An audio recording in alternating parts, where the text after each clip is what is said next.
Selamat siang anak-anak semua. Bagaimana kabar kalian hari ini?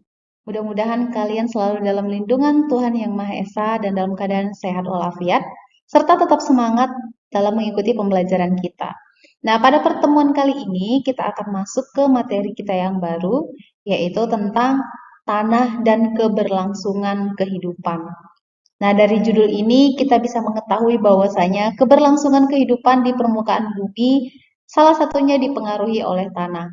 Apa aja yang akan kita bahas pada bab ini? Silakan simak video pembelajaran berikut ini.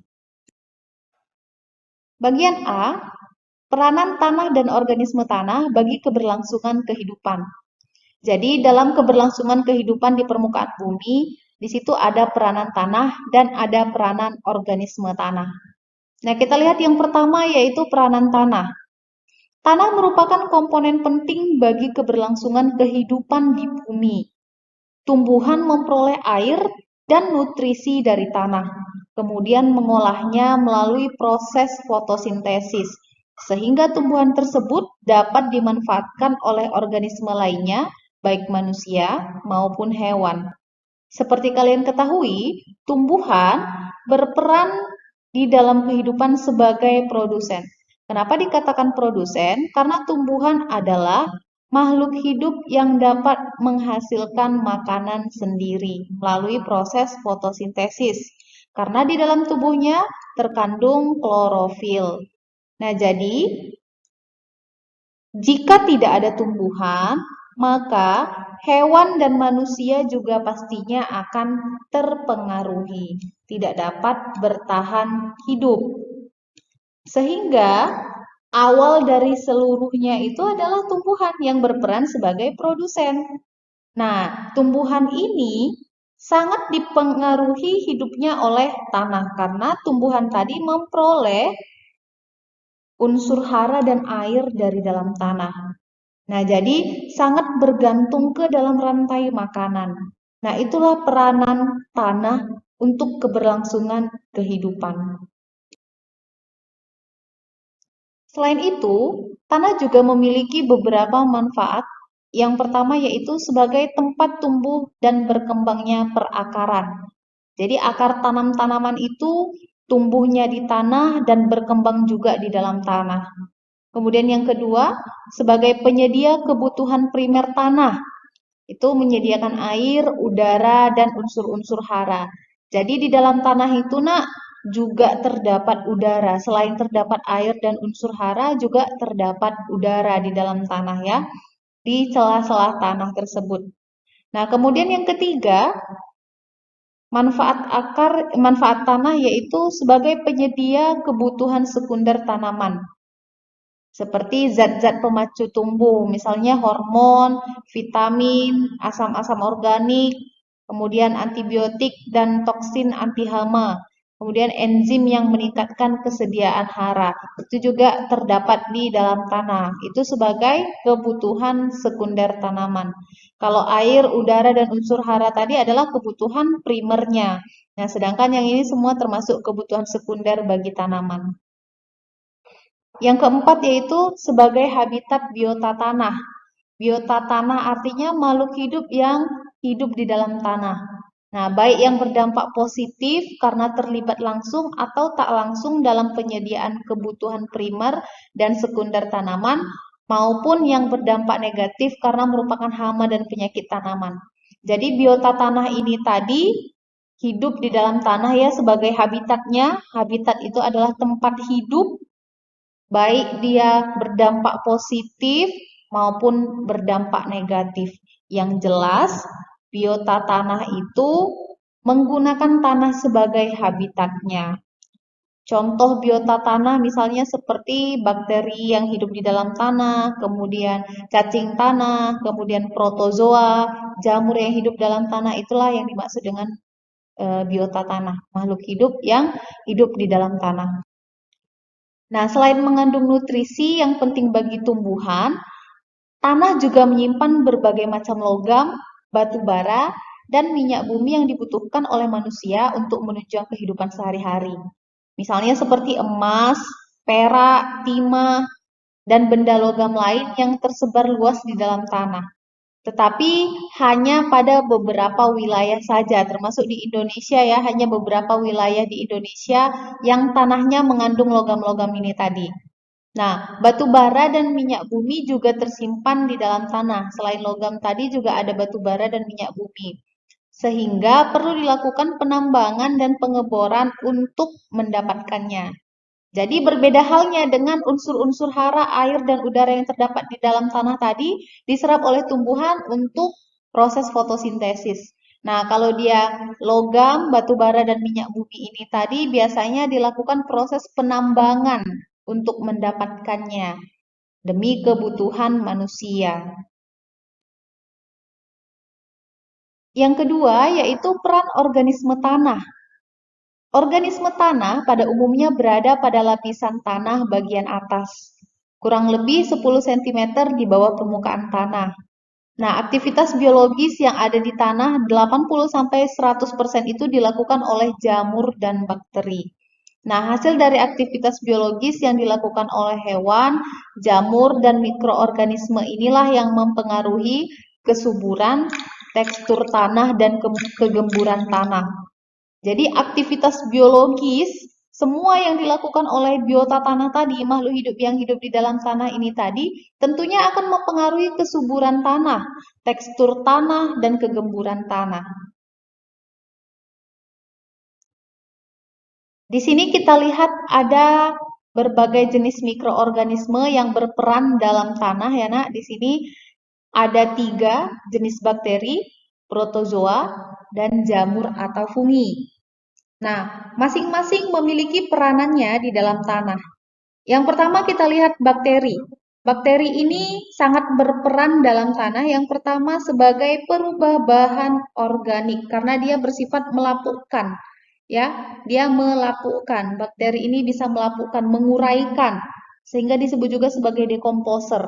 Nah, jadi dia berfungsi sebagai perubah bahan organik. Kemudian yang kedua itu memonopoli reaksi enzimatik seperti oksidasi dan fiksasi.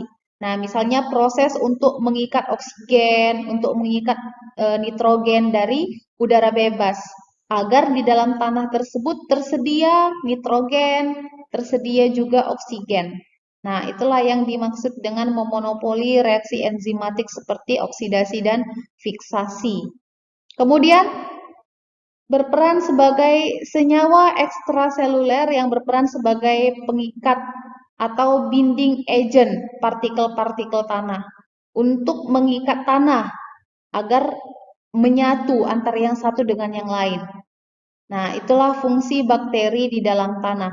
Contoh bakteri yang berperan dalam tanah ini tadi, yang pertama itu ada bakteri Nitrosomonas, kemudian ada Ozotobacter, kemudian Rhizobium. Nah, ketiga jenis ini tergolong bakteri yang berperan di dalam tanah. Ya, kalau Rhizobium ini dia tidak hanya bakteri ya, nak, yaitu kerjasama antara bakteri dengan jamur, simbiosis antara bakteri dengan jamur. Kemudian yang kedua yaitu ada protozoa. Protozoa juga berperan di dalam tanah. Yang pertama yaitu untuk mempercepat tersedianya unsur hara bagi tanaman. Ya, mempercepat tersedianya unsur hara di dalam tanah. Kemudian yang kedua, dekomposisi bahan organik sama seperti fungsi bakteri tadi anak menghancurkan bahan organik, melapukkan. Kemudian yang ketiga, memangsa bakteri dan jamur. Ternyata protozoa ini juga bisa memangsa bakteri, bisa juga memangsa jamur. Nah, contoh protozoa ini yaitu seperti amuba, ciliata, dan flagellata. Nah, jadi ketiga ini, makhluk hidup ini, mikroorganisme ini tergolong ke dalam jenis protozoa. Kemudian yang ketiga, ada jamur atau fungi. Nah, peranan jamur atau fungi ini yang pertama sangat penting dalam dekomposisi senyawa organik yang resisten terhadap pelapukan. Artinya, ada bahan-bahan tertentu yang sulit untuk mengalami pelapukan, biasanya yang mengandung zat lilin, tetapi jamur atau fungi ini akan mempercepat proses pelapukannya. Ya, pelapukan oleh jamur dan jamur atau fungi ini tadi bisa dilakukan dengan lebih cepat dibandingkan hanya oleh bakteri ataupun protozoa.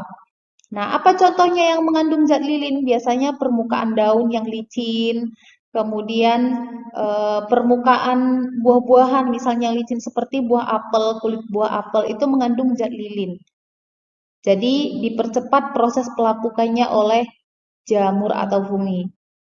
Nah, biasanya kalau kalian perhatikan, nah kalau kalian pernah ke hutan atau di pinggiran rumah kalian ada kayu yang roboh, ada yang jatuh, tumbang.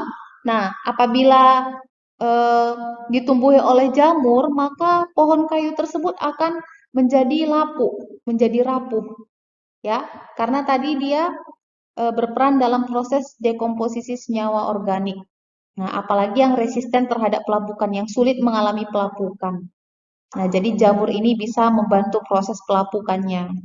Kemudian yang kedua, hifanya berperan penting dalam pembentukan struktur tanah untuk mengikat partikel tanah ya. Jadi fungsinya itu mirip juga dengan bakteri tadi. Jamur itu memiliki hifa ya.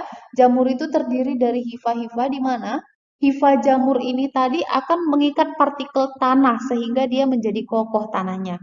Kemudian yang ketiga yaitu peranannya beberapa jenis jamur bersimbiosis dengan perakaran tanaman untuk meningkatkan pengambilan air dan hara serta menekan populasi penyakit.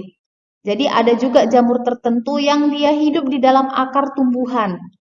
Sehingga jamur dan akar tumbuhan ini tadi bersimbiosis, mutualisme, saling menguntungkan untuk meningkatkan pengambilan air dan unsur hara yang ada di dalam tanah. Nah, contoh jamur yang berperan dalam tanah itu seperti mycorrhiza dan rhizobium. Oke, bisa kita lihat pada gambar berikutnya. Nah, inilah dia gambar mycorrhiza. Ini adalah bagian hifa-hifanya.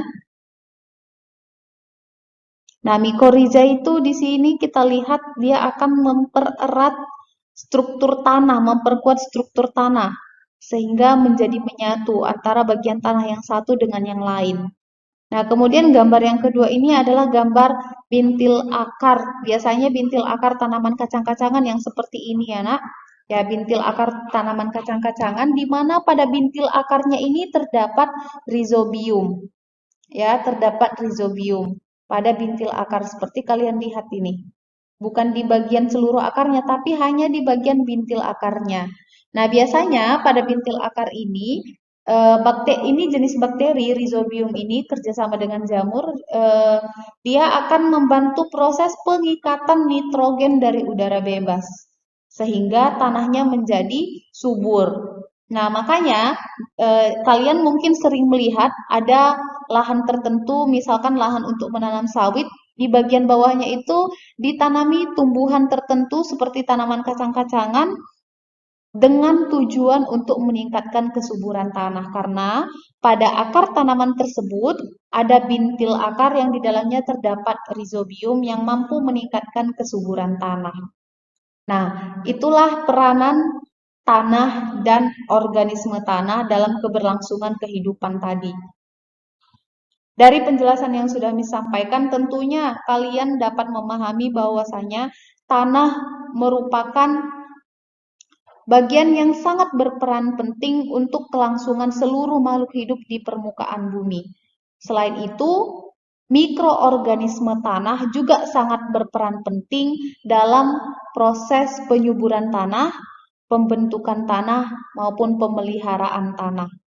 Nah, demikianlah pembelajaran kita pada pertemuan kali ini. Mudah-mudahan apa yang telah disampaikan dapat kalian pahami dengan baik. Nah, apabila ada materi yang belum kalian pahami, dapat kalian tanyakan melalui kolom komentar di Google Classroom. Terima kasih, sampai berjumpa di pertemuan berikutnya.